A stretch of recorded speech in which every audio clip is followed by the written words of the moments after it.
এই পোয়াগ্য শুক্রবার গেছে জেলাপির আশায় মসজিদে এই বাকিটা হয়েছে ইতিহাস। পোয়াগ্য তুই জানো যে মসজিদে জেলাপি আনছে, তুই হুজুরে যে কালে নামাজ পড়তে খারাইছে তুই একাল পিছনের কাতায় খারাইতি, তুই জেলাপি লিয়ে চললে আইতি, তুই জেলাপি লইয়ে বাড়ি আইতি, হেই নেই বাড়ি বইয়ে খাইতি।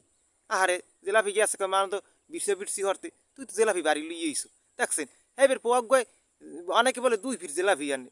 আর পোয়াগ্য 1 ফির আনতে গেছে পরে এই পোয়াগ্যরে জামা কাপড় সিটিয়ে লাইছে কেন কইছে পোয়াগ্য তুই তো প্রথম দেখি ভুল হরছো, জেলাপি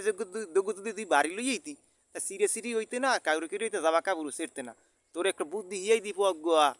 মসজিদে যেদিন ফিরে যাবি আর যদি জেলাপি আনছে তা তুই দাঁড়াবি সবার পিছনের কাতারে, যেই দেখবি হুজুর নামাজ পড়া শুরু দিছে পিছনের কাতার গিয়া জেলাপি লইয়া সোজা বাড়ি যাবি আইয়া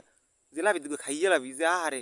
কত সুন্দর খাইতেছে আর মা তো জেলাপি বিরছি, তুই তো বাড়ি লইয়ে জেলাপি বাড়ি তুই মোনাজাটা নজর দিবি আর কবি যে আল্লাহ মেয়ে দুটো জেলাপি তো খাইতেছি পেট থেকে জানি এরকম জেলাপি আনলে বুঝে খাইতে পারি ওই আল্লাহ লইয়া এই দুয়াই হরবি।